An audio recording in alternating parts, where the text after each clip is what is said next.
Our decision to open this investigation now is not based on a single incident or event, nor is it confined to a specific unit or type of unit within the Memphis Police Department. For example, we received multiple reports of officers escalating encounters with community members resulting in excessive force. There are also indications that officers may use force punitively when faced with behavior they perceive to be insolent. The information we reviewed also shows that officers may use force against people who are already restrained or in custody. At times, the use of force practices results in serious physical injuries. Other information indicates that the Memphis Police Department may be using an approach to street enforcement that can result in violations of federal law, including racially discriminatory stops of Black people for minor violations. Such encounters can be harmful, and they can also violate the law. Our review indicates that even in a majority Black city, MPD's traffic enforcement may focus disproportionately on the Black community. Black drivers receive a significant share of vehicle citations, such as for tinted windows or broken taillights. And the information also suggests that these disparities are not new here in Memphis. Police departments with inadequate training, supervision, and accountability systems struggle to prevent misconduct or address misconduct after it has occurred. We reviewed allegations of deficiencies in these systems within the Memphis Police Department. Today, we are not concluding that these allegations of excessive force, improper searches and stops, and racial disparities are sufficient to show a legal violation without further analysis, but they do warrant a full investigation. The investigation we announced today will focus on three main issues. First, whether the Memphis Police Department engages in a pattern or practice of making unlawful stops, searches, and arrests. Second, whether the Memphis Police Department engages in a pattern or practice of using excessive force. And third, whether the Memphis Police Department engages in racially discriminatory policing practices with respect to Black residents of this city. In January of this year, the nation witnessed the tragic death of Tyree Nichols at the hands of Memphis police. City and police department leaders recognized the need to scrutinize the police department's practices to prevent such incidents from ever happening again. They requested technical assistance from the Justice Department, and in March, the Office of Community-Oriented Policing Solutions, also known as COPS, opened a review of the police department's use of force and de-escalation policies, as well as its use of specialized units. The COPS office will continue that work with the Memphis Police Department to assist the department in making changes and improvements as our pattern and practice investigation gets underway.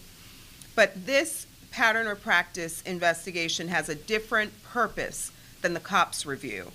This federal civil rights investigation will examine whether the police department has violated the Constitution or federal civil rights laws in a systemic way. The Department of Justice's Civil Rights Division and the U.S. Attorney's Office for the Western District of Tennessee will conduct this investigation jointly. I'll note that this is a civil investigation entirely separate from any federal criminal investigation involving MPD officers. We have just briefed Mayor Strickland, Police Chief Davis, and Chief Legal Officer Michael Fletcher about this investigation, and we are pleased that they have pledged their cooperation. Our investigation will be thorough and objective. We will follow the facts and the law wherever they lead. We hope that community members throughout Memphis will trust us to share their stories, their experiences, and views about public safety in this city. We'll also meet with MPD officers and commanders, and we'll participate in ride-alongs to hear directly from officers about the challenges that they face. If there is reasonable cause to believe that there is a pattern or practice of constitutional or statutory violations, we will issue a public report of our conclusions. We will then aim to work cooperatively with the city and the police department to reach an agreement on remedies. If an agreement can't be reached, the Justice Department is authorized to bring a civil lawsuit seeking injunctive relief to address these violations. As we begin this investigation, we recognize the challenges that Memphis and its police department are facing, including one of the country's highest rates of violent crime. When crime is high, there is an understandable urgency to respond. Often the pressure to combat crime falls almost exclusively on the police, but the Justice Department recognizes that promoting public safety and preventing violent crime requires the collaboration of a broad array of community and agency partners. This new investigation will seek to identify ways to foster such collaboration and seek to build on one of the Justice Department's highest priorities, ensuring that cities and police departments protect communities' civil rights and keep people safe. These priorities are reflected in the department's track record of pattern or practice investigations across the country. In June, we announced our findings that the Minneapolis Police Department had engaged in a pattern or practice of conduct that violates the Constitution and federal laws. We concluded that the department used excessive force, both deadly and less lethal. We also found that the department unlawfully discriminated against Black people and Native American people in its enforcement activities. We found that it retaliated against protesters and journalists in violation of their First Amendment rights, and that it discriminated against people with behavioral health disabilities when responding to calls for assistance. We announced similar findings in March for Louisville. In addition, we have ongoing pattern of practice investigations in Phoenix, Louisiana, and other jurisdictions across the country. We look forward to working together with the city and police department towards the shared goals of ensuring constitutional and non-discriminatory policing and promoting greater cooperation between law enforcement officers and the community members that they serve. I'll now turn the floor over to U.S. Attorney Ritz.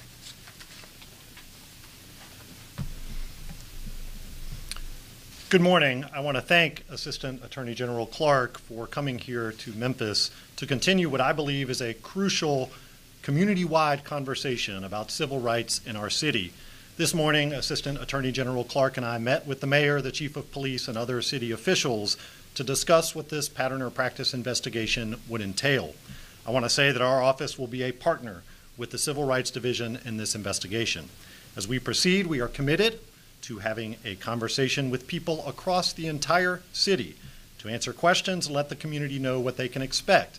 That conversation will include residents, community groups, police officers, city officials, and faith and civil rights leaders. Here's the thing. Public safety requires public trust in law enforcement. The police officers who risk their lives every day in the line of duty need the public to trust them.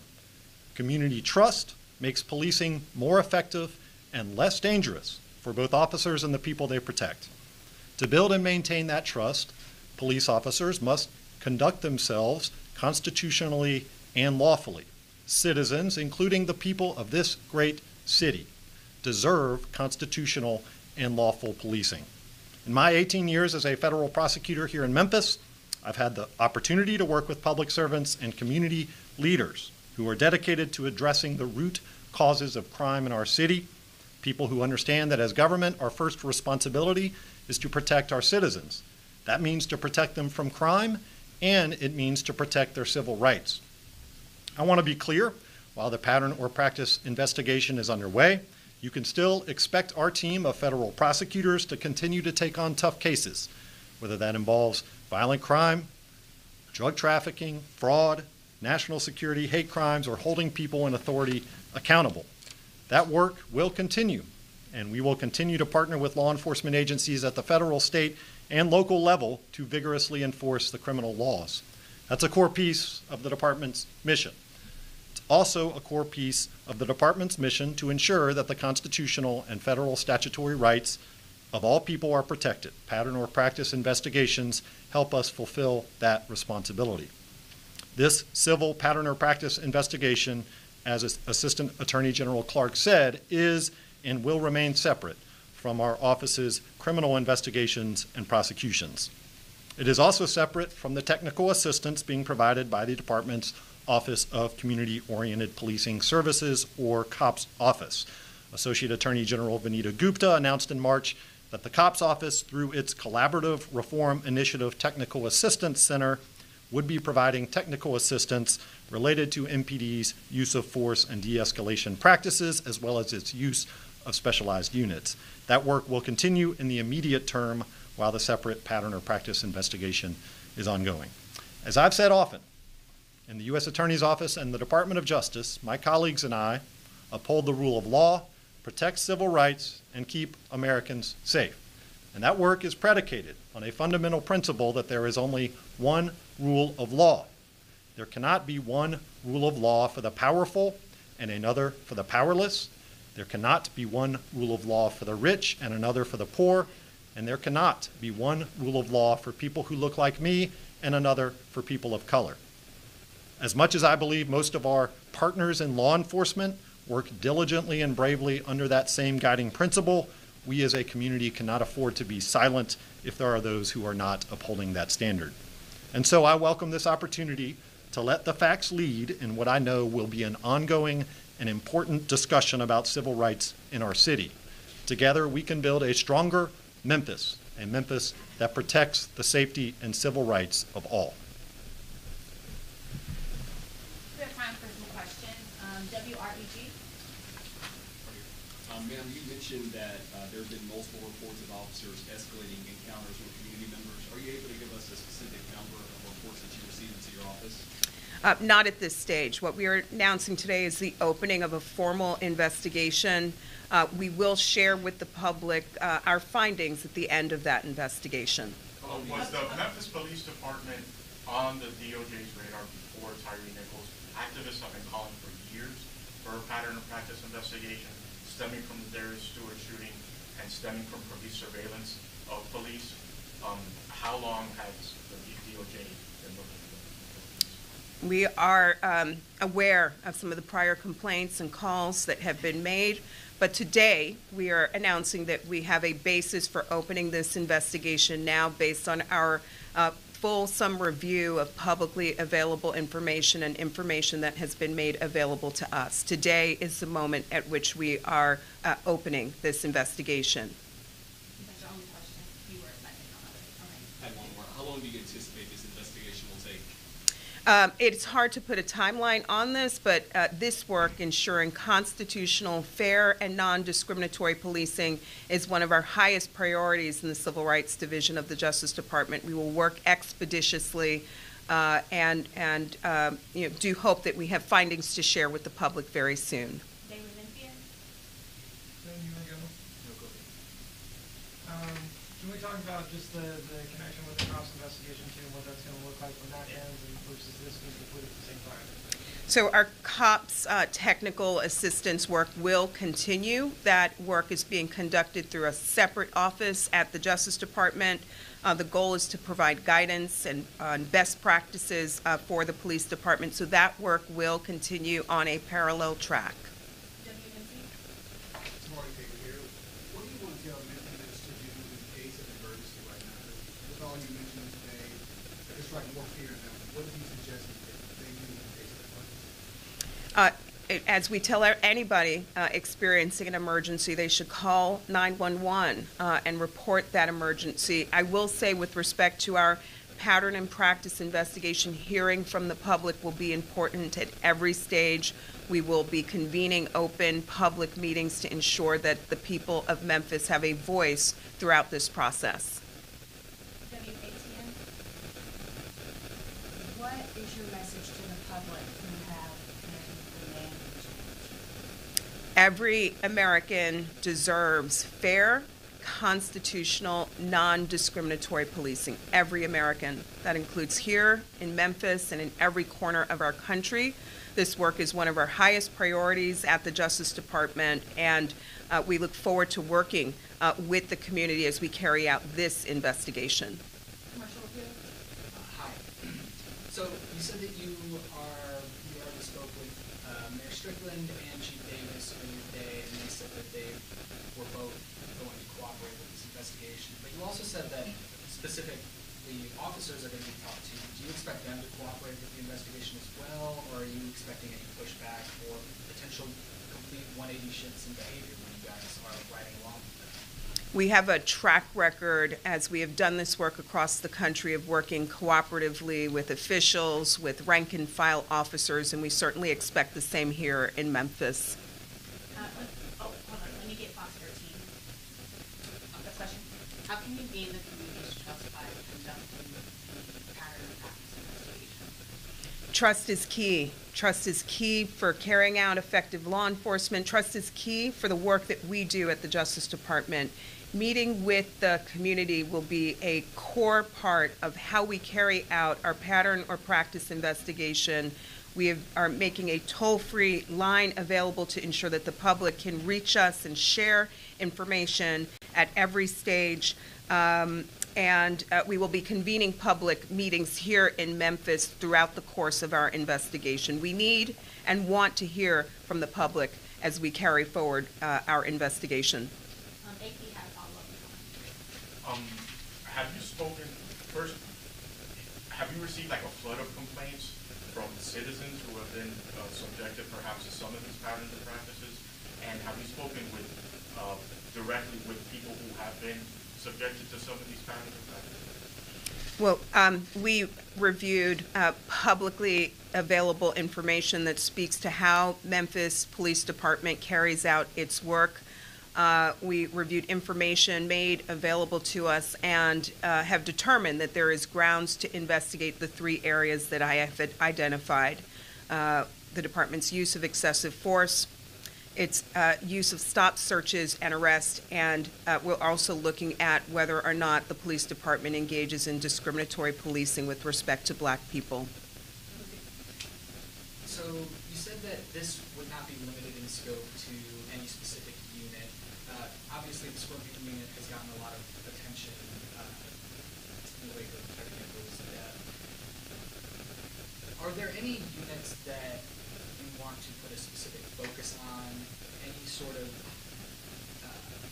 practices that those units might undertake that you're going to be looking into specifically? This investigation will focus on Memphis Police Department as a whole. There are investigations in the past where we have focused on particular units or teams. That is not the case here. We'll be looking fully at the Memphis Police Department. One question, Fox 13. Community members are afraid to reach out to indicate whether they're in trouble or afraid. So how will this pattern of practice investigation try to change their perspective whenever they need help? I would just reiterate that, as Assistant Attorney General Clarke said, public safety requires public trust in law enforcement. This investigation is in service of building trust, and we hope to achieve a place where the citizens do trust law enforcement, and that's part of what is being accomplished with this investigation in our view. Thank you.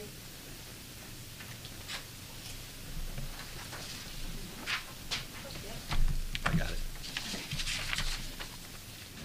All right, we were just listening into a press conference where the Department of Justice announced a federal civil rights investigation into the Memphis Police Department. This after a potential pattern of civil rights allegations. They say there's going to be 3 main focuses. I'm going to read them off to you. Does MPD engage in a pattern of making unlawful stops? Does MPD engage in a pattern of excessive force? And does MPD have racial discriminatory practices in relation to Black residents in this city? Now, we are told that they will interview residents, law enforcement, city officials, clergy members, and once that investigation is concluded, they will bring those findings to us. But again, we have learned that the DOJ will launch a federal civil rights investigation into the Memphis Police Department. Of course, we're going to have more updates on this. We have a team working to get more coverage on this, and you can stay with us both on air and online with coverage starting at 4 o'clock. We'll be right back for Action.